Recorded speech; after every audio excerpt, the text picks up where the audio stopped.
यो चाहिँ हेर्न सक्नुहुन्छ चन्नेश्वरी जाने बाटो हो भने यहाँ चाहिँ रुख काट्ने काम भइरहेको छ। यो चाहिँ एकदमै ठुलो रुख थियो, अहिले चाहिँ रुख काटेर टक्क लाएर बाटो एकछिनको लागि चाहिँ अब रुख काटिन्जेल बन्द भएको छ।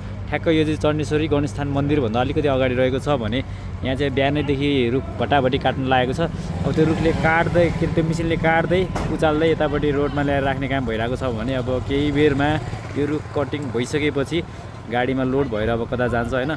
रुख काट्ने यो चाहिँ क्रेन हो, क्रेनले अब उचालेर सर्लक्क लाएर यता साइडमा ल्याउने। अब घर सहरमा क्षति नहोस् भनेर पुरै क्रेनबाट यहाँ चाहिँ भटाभटी रुख कटिङ हुँदैछ। अब त्यो मुढा सायद त्यो क्रेनले तान्छ ल, हेर्न सक्नुहुन्छ है। अब त्यसलाई सर ल्याएर रोडमा राखिदिन्छ जस्तो लाग्छ मलाई। उचालिराख्यो, उचाले ल्याएर सर्लक्क क्रेनले सट्ट यो तारसार पनि केही नबिगारिकन अब यसलाई बाटोमा ल्याएर यो चाहिँ एकदमै हल्की यो रुख ठुलो भएको थियो, यताउति अब ढल्ला भन्ने डर पनि भएको थियो। त्यही भएर यो रुख चाहिँ पुरै खडानी भएको छ। यो चाहिँ चन्डेश्वरी जाने बाटो गणेशस्थानभन्दा अलिकति अगाडि रहेको छ गाइस, हेर्न सक्नुहुन्छ। अब त्यसलाई तल ल्याएको पनि म देखाउन गइरहेको छु है, कसरी तल ल्याउँछ भने बिस्तारै अब क्रेन घट्दै आउँछ, सर्लक्क लाएर यता ल्याउन सक्छ। अब त्यसलाई हेर्न सक्नुहुन्छ है त।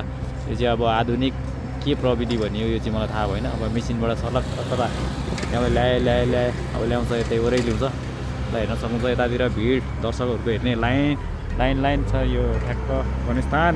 हेलो सर, यहाँ भिडियो आइरहेछ नि फेरि ल, यो भिडियो आइरहेछ नि, के छ? ठिक छ हजुर।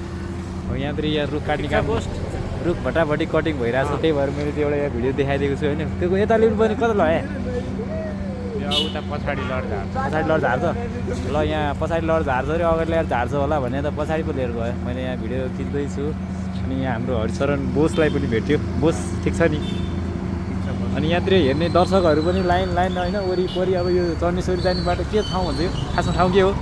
चन्डेश्वरी मन्दिर जाने बाटो हो। चन्डेश्वरी मन्दिर जाने बाटो रे। मलाई अब बनेपाको बारेमा त्यति थाहा छैन, म नयाँ हेर्दाको गाइस है। अब देखाउँदैछु मैले चाहिँ पुरै यो खोलाको छेउ अब गणेशस्थान मन्दिरभन्दा अलिकति अगाडि हो गाइस ल। सर हेर्न सक्नुहुन्छ, खोइ त ल्याउँदै ल्याउँदैन, कता लग्यो? म देखाइरहेको छु उता भुइँतिर झारिसकेको छु, यहाँ उता लगिसकेको छ।